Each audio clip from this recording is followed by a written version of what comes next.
Here we go, another video on calibration. But I think this one's important to make because I still see a lot of users calibrating improperly, or even using my boxes of calibration improperly. So with that, let's get going. Real quick, the super huge version that I printed for a video a while back is a slightly older version. The newest version you can get from the Lychee Library or over on Cults 3D. However, it doesn't matter if you use like the beta version I made 3 or 4 years ago or the newest version, your calibration is gonna be exactly the same. There's really two pieces of misinformation I keep finding about calibration, or specifically the boxes here. And that is that the boxes themselves are actually the calibration part, or that you're supposed to get all the pillars. Both of these are actually false. The way that they work is, the pillars, you're only supposed to get as many as you can, and the boxes, they're not the calibration part, they're the control. So here's how it works. If the boxes are a nice snug fit or they measure correctly, you're dimensionally accurate. Again, the control here is the dimensional accuracy. I chose that as the control because it's an objective object, something objective you can pursue. And anyone can pursue it under any circumstances. For me, the easiest way to explain the how is to start with what are the things that can affect your quality or your accuracy of your prints. So we're gonna start at the top and kind of work our way down. You know, the things at the top of the list are the things that affect the accuracy and quality the most. The things at the bottom affect it the least. So what is the number one thing that impacts the quality and accuracy of your Resin 3D prints? Well, that is UV exposure time. Here we have this little square right here. This square represents the pixel on your LCD that's open. It's allowing UV light through. This little dot right here represents the resin that's being cured.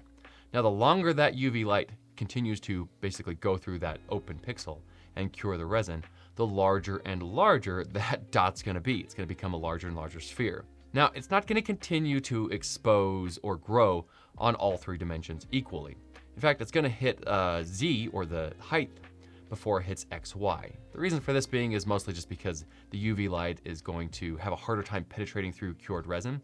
It's gonna have a little bit easier time reflecting and refracting off of the release film, the resin itself. And so it's gonna cure more resin on XY or horizontally, more than it's gonna cure Z or vertically. However, the point I'm really trying to show you here is that the longer that light is on, the larger and larger the cure area you're going to get, which is less accuracy, less dimensional accuracy, less quality. Another really important thing to know is that UV exposure time is a bit of a double-edged blade. It's going to increase the strength of the resin, as well as increasing the volume of resin being cured. Remember, we're going from a liquid over to a solid. So the longer that UV light is on, the harder the resin's going to become. And of course, the harder that resin gets, the more tensile strength it has. This is important when you're trying to print supports. Supports need to have some tensile strength in order to support the model. But of course, we want to do this without them becoming so hard or so overly exposed and bloomed that it's creating a whole bunch of other issues. So simply just increasing the UV exposure time and getting successful prints will ultimately work. It's going to cause some other issues for you down the road. Let's move on to number 2, the second thing that's gonna impact the accuracy and quality of your prints the most. And that is what we call light off delay. You also might see it in the slicer called wait before print or wait after retract. It's the exact same thing as light off delay. If you don't know what that is, essentially what's gonna happen is after the build plate goes down, it's gonna lower the build plate or the model into the resin. And right before that UV light turns on to expose the resin, it's gonna stop and wait. That wait time before the UV light turns on and starts curing the resin is called light off delay. Now this happens for really 2 major reasons. The first reason is when that build plate is coming down and that model or anything is going into that resin's gonna be displaced. It's gonna be displaced under pressure and it's gonna be moving. And you can cure moving resin, but it's not gonna be very accurate. The moving resin will kind of shoot out, and it will essentially make that blooming issue we talked about earlier with overexposure. It's gonna make that even worse. And it's going to increase the weight of your model, destroy accuracy, and all that. Moving resin is not something we wanna do. Now the second, and potentially under the right circumstances, the most impactful thing about light off delay is actually the layer thickness. Now unfortunately, our printers aren't made out of unobtainium or Captain America's shield. They're made out of plastic, aluminum, some steel, springs, moving parts. Basically, the point is they're gonna flex. And if you think about it, when that bill plate or that print is going down into the resin against that LCD, it can be doing it under a lot of pressure. That LCD is gonna flex, the bill plate is gonna flex, everything's gonna flex. So you might think that you're curing a layer that is 0.02, 0.03, or 0.05 millimeters thick. But you might be trying to cure a layer that's 0.06 or 0.09 millimeters thick, much thicker than you expected. And the printer's not gonna know the difference. It's just gonna do what it's doing. And so you're gonna get a lot of issues with this. And this really, really does impact the overall quality of your print. The next one is number 3 on the list, and it's kind of 3 and 4 can be tied depending on how far off they are, would be print speed and temperature. So print speed, how fast you're lifting off, how fast you're going down. Of course, how fast you're going down can cause the printer to flex and bend more. How fast you're ripping off can cause the basically stuff to elongate, stretch out, and lose some of that accuracy on Z. It could also cause things to just fail ultimately. Now, temperature could be the most impactful or the least impactful, just kind of depending on how much it changes between calibration and print. The reason is temperature, it basically, the warmer resin is, the faster it cures. The warmer it is, the less viscous it is. So some of those problems like light off delay or overexposure time, those are gonna be affected by temperature. Next thing is lift and retract speeds.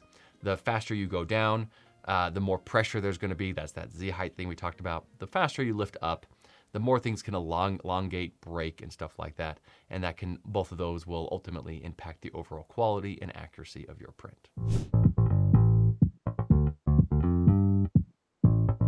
So now that we've gone through that exhausting list of all the things that can affect the accuracy and quality of your print, I'm getting sick of saying that word, how can we use that to properly calibrate?